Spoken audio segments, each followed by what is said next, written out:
বালির লরির চাপে হাঁসফাঁস অবস্থা বাঁকুড়ার দাসদিঘি ও সুকজোড়া এলাকা। দুর্ঘটনায় এলাকার মানুষের কাছে নিত্যদিনের ঘটনা হয়ে দাঁড়িয়েছে। প্রশাসনকে বারবার জানিয়েও কিছুই লাভ হয়নি। বাধ্য হয়ে শনিবার দীর্ঘক্ষণ পথ অবরোধ করল স্থানীয়রা। এলাকায় দিন দিন দুর্ঘটনা বেড়ে চললেও প্রশাসন কোনো পদক্ষেপ না নেওয়ায় স্থানীয় মানুষেরা পথ অবরোধ করে।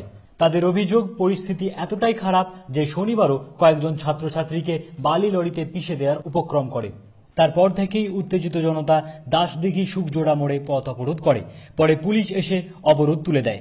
স্থানীয়দের অভিযোগ, পুলিশ এসে তাদের জোর করে অবরোধ তুলে দেয়। জানা গেছে, জয়পুরে ওই এলাকায় প্রতি সপ্তাহে দুর্ঘটনা লেগেই আছে। আজও স্থানীয় দাসদিঘি হাই স্কুলের বেশ কিছু ছাত্রছাত্রী দুর্ঘটনার কবল থেকে বেঁচে যায়। উত্তেজিত জনতা প্রায় 1 ঘন্টার উপর রাস্তা অবরোধ করে দেয়। স্থানীয় মানুষদের সাথে যোগ দেয় দাসদিঘি প্রাথমিক বিদ্যালয় ও জুনিয়র হাই স্কুলের ছাত্রছাত্রীরা।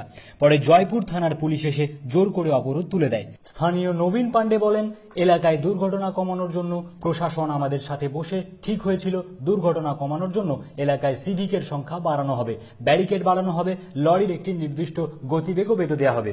কিন্তু 1 সপ্তাহ পেরিয়ে গেলেও কোনো কথাই কার্যকর হয়নি। প্রতি সপ্তাহে এখানে দুর্ঘটনা ঘটছে।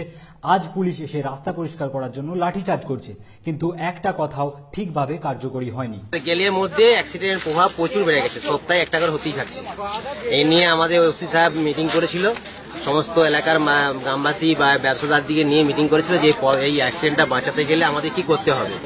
তো আমরা যে যার নিজের প্রস্তাব দিয়েছিলাম। কেউ বলেছিল ব্যারিকেড, কেউ বলেছিল রাস্তার লরির গতিটা কমাতে, কেউ বলেছিল লরি বন্ধ করতে বালিঘাট। কিন্তু ওনারা বলেছিলেন যে সরকার থেকে খাত চলছে, এই খাত বন্ধ করা যাবে না, এ রুখা যাবে না।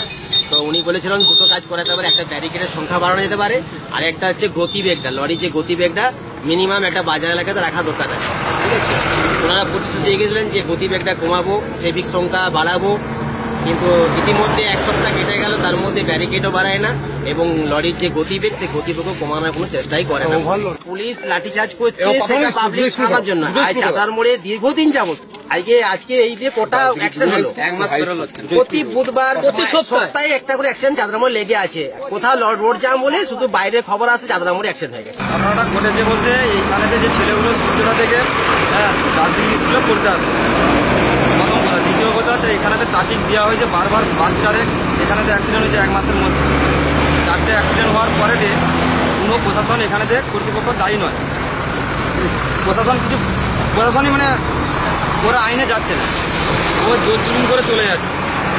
এখানেতে একটা ট্রাফিক দেওয়া হয়েছিল, ট্রাফিক দেওয়ার পরিপ্রেক্ষিতে ট্রাফিককে মানে না একটা ওভারলোড গাড়ি প্রথমে স্কুলটা মনসা মন্দিরের সামনে গাড্ডাতে মারে। গাড্ডায় মারার পরেতে এখানে 10টা ছেলে যখন পার হচ্ছে, পার হওয়ার পরেতে ট্রাফিক হাত দেখায়, তার কথা কোনো মতে শুনে নেয়, সে এসে ডাইরেক্ট এখানেতে মারার পরেতে ছেলেগুলো ছেটকে চলে যায়। ছেলেগুলোর কোনো আঘাত হয়নি। সেই পরিপ্রেক্ষিতে আমরা জনসাধারণ এখানেতে অবরোধ করেছি। বাঁকুড়া থেকে মৃন্ময় পানের রিপোর্ট, নিউজ আজ বাংলা।